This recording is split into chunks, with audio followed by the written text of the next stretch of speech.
What's up, guys? So today's topic is, can you lose weight hiking? And the short answer is yes, but I'll show you a personal example just to show that it is possible. So let's start off with um, this chart. Now this chart shows my weight over the period of 7/28/2023 all the way to 9/6/2023, and it's not a perfect time series. I did do logs where I would log 3 weights in one day, and then the next day I would only log in 2 weights, and then some dates I only had 1 weight for. So it's not a perfectly even time series, but it does show over a little over a month that I did lose weight. Now, what are the things I did to lose weight? It was a combination. Of course, your main thing when trying to lose weight is to go on a diet. And to do that, I went to the calculator.net calorie calculator. And I'll show you the main screen. Here's the main screen for it.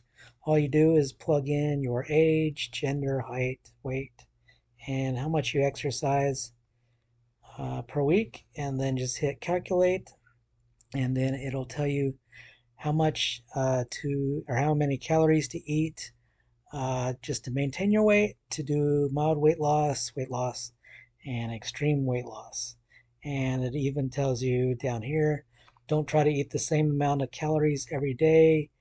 Kind of change it up on a daily basis, just so your body doesn't get used to that specific calorie amount and kind of compensate for that. I think that's called the zigzag diet. So that's the first thing I did.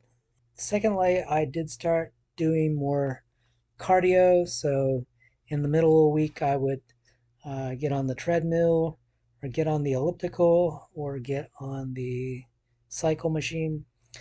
And on the weekends, though, I would go out and hike.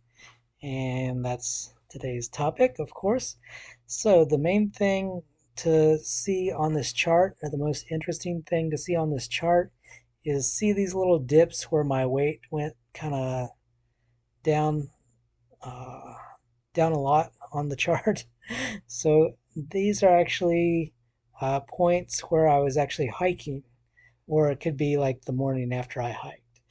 And most of it, when I weighed myself, is actually just lost weight from water, from where I sweated a lot on the trail. And then you can see where I recovered my water after a day or two after the hike. But as you can see, every time I did a hike and I did recover, I did start to see lower highs in these recovery times. So you can see this, this, this, this. They are all kind of in a downward direction, or that my max weight after the hikes were going down. So hiking does work, and the reason it works is because when you're hiking, you're basically in that 50 to 70% max heart rate zone, otherwise known as the fat burning zone. That's where you're burning more fat than glycogen or carbohydrates more generally. And you're probably wondering at this point, why don't you just do some type of exercise that gets you up in the 70 to 80% of your max heart rate? And that helps you burn even more calories, and as a consequence you burn even more fat, even though you're burning a lesser percentage of those calories as fat. But the main advantage hiking has over this type of thing is you can do it for like hours at a time. So that's your advantage. In order for you to maintain this 80% max heart rate, you have to be pretty athletic. You have to be able to, you know, jog several miles without stopping, or cycle several miles without stopping. So you're more of an endurance athlete if you're up in this 80% range here. So for the average person, it's a lot easier to just go out and do your hiking and get in this 50 to 70% range. I know on this article it says 60 to 70%, but other articles will say 50 to 70%. So yes, that's the advantage because once you get out on that trail and you walk for, say you walk an hour and a half or 2 hours or something like that, then you got to spend an hour and a half or 2 hours to get back to the trailhead. So you're kind of committing yourself to a long walk when you're out hiking.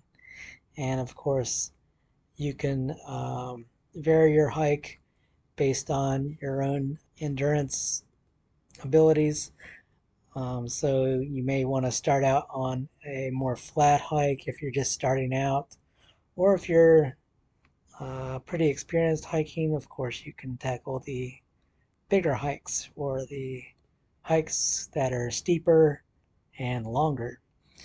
I can show you an example. I went up to Mount Baldy the other day, and it probably took me maybe like, I don't know, 70 minutes to go from the ski hut trailhead up to the ski hut.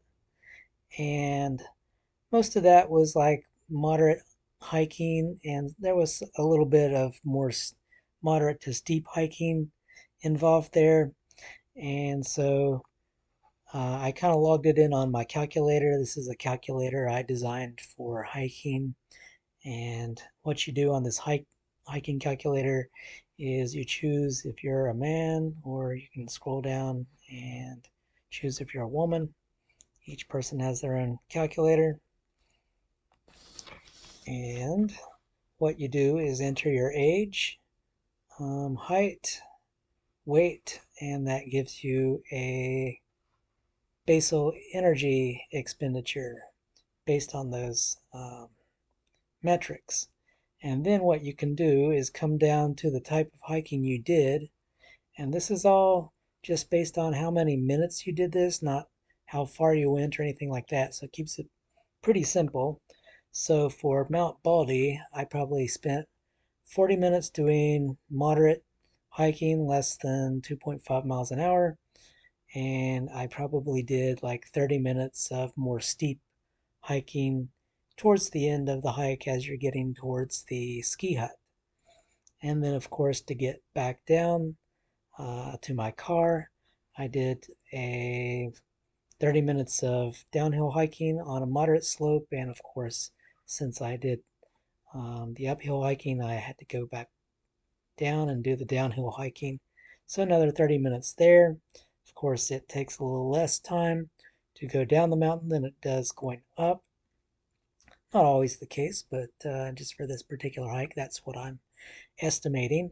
And you can see if you are a 35-year-old man that's 5'10 and weighs 165 pounds, if you did that Mount Baldy hike with me, you would have burned somewhat over 700 calories doing that hike. And so that's pretty good. That's a fairly decent amount of calorie loss. And the reason it's important to do the dieting and the hiking together is when you're actually doing the dieting, you're teaching your body to burn its own stored calories, because you'll notice when you first go on that diet, you're like, oh, I'm so hungry. I wish I could eat something. And that's your body kind of craving those external calories versus being in tune enough to actually burn some internal calories. So you kind of have to tune your body or train your body to when it's hungry, it just automatically starts burning the internal calories, or it starts burning your fat stores. And at that point, um, you're able to go out and do these hikes without feeling hungry, or your body just automatically knows to just burn fat as opposed to telling you to be hungry and you eating something while out on the trail. So I did eat something on this particular trail. I did eat like half of a Cliff Bar, so maybe I gained extra 100 calories doing that. But for the most part, it was a net calorie loss. So that is how to lose weight when hiking. Hope y'all enjoyed that, and you're welcome to go to camphikelive.california.com and use my calculators. I've got several calculators. This is one just for day hiking with a pack that's under 10 pounds, but I also have ones that say like through hiking that you can use for backpacking, or you can use for day hiking with a heavier pack, because it allows you to enter your pack weight alongside your age, height, weight, and all the other good stuff. All right, guys. So that's the answer to the question there. Can you lose weight while hiking? And of course, the answer is yes. All right, guys. So we'll see you on the next one. Take care.